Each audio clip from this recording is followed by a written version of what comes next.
Our development, while benefiting ourselves, has also served other countries well, including the United States.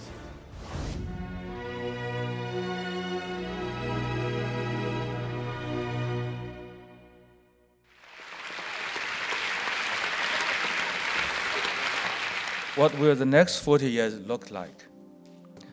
What role can China-US cooperation play in shaping our shared future? As Confucius said, at 40, I had no more perplexities. While we celebrate the 40th anniversary of diplomatic relations, there are still some perplexities in China-US relations. The trade war is still taking tolls. There are still noises in America clamoring for a new Cold War or for partial and even complete decoupling of our two countries. The China-US relationship has come to another historical crossroads and needed to decide its future direction. At such an important time as this, it is all the more necessary to address some simple yet fundamental questions. First, what is the crux of the problems between China and the United States? Some people here blame a rising China, who they claim will displace the US to be the world's new hegemon. But I do not see the onus on the side of China. It is how America perceives China that should be held to account. China has experienced tremendous transformation and made great strides forward. To put it simply, this is a modernization drive of an ancient civilization with thousands of years of history. All the way from the founding of the People's Republic in 1949 to launching reform and opening up in 1978 to where we are right now. The Chinese people has stood up, grown rich, and become strong. This is an unstoppable trend of history. This is what people call the rise of China. But I believe, to be more exact, this will lead to the re-rise of China, or rejuvenation of China. However, even with some dazzling GDP figures, China remains a developing country. Its per capita GDP is no more than 1/6 of that of the United States. Poverty still exists. The wealth gap between different regions and between different income groups is still yawning. We know clearly what challenges we face. But is a stronger China bound to seek hegemony? The answer is negative. China develops itself to deliver a better life to its people, not to scramble for global dominance. A more developed China will stay committed to peaceful development.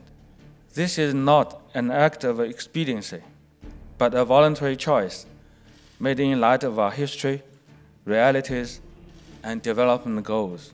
This is something enshrined in the constitutions of both the country and the Communist Party of China. Our development, while benefiting ourselves, has also served other countries well, including the United States. Please ask yourself, can a major adjustment of China policy, as touted by some people here, really tip the scale in America's favor? For instance, on the Taiwan issue, the One China principle forms the political foundation of China-US relations. It is extremely unwise for the US to touch the red line time and again, as it will cause long-term damage to our relations and even get America embroiled in an unwanted conflict. In this trade war, ordinary Americans bear the brunt of losses, and opposition has been voiced across the country. According to the latest report by JP Morgan Chase, the newly imposed tariffs could on average cost American households as much as $1,000 every year. As for the talk about decoupling China and the United States, who could please enlighten me? Given the inseparable links between our two countries, how is a decoupling even possible? Decoupling our two countries in trade and industrial development goes against the tide of history. And considering China's advantages in cost, market, and supply chain, and its growing edge in innovation, to decouple from China is to decouple from opportunities. Scientific and technological decoupling will not secure America's status as a technology leader, as science and technology can only develop and generate maximum benefits through big data sharing, extensive application, and collaboration. And it is most unconstructive to decouple people-to-people exchanges. It is these exchanges that have sustained the China-US relationship and added a human touch to it. If not China, there will be other countries on the rise. Will the US keep to the same playbook? It has been proved time and again that alarmism will only waste valuable resources and is nothing but meaningless fantasies. This is not to prevent the worst-case scenario, but to turn the scenario to a self-fulfilling prophecy. Is it what the US truly wants? Is it what American interests are all about? Then, what is the path ahead for China-US relations? Some people lament that our relations cannot go back to the good old days. This is true. The world is changing. We cannot and should not go back. Rather, we should open up a better future and create a new vision for the world. That China and the United States differ on some issues is nothing to wonder about, but disagreement has to be worked out by equal-footed talks. Differences and disagreement do not justify confrontation or conflict. Instead, they should be seen as opportunities and potential for complementarity and cooperation.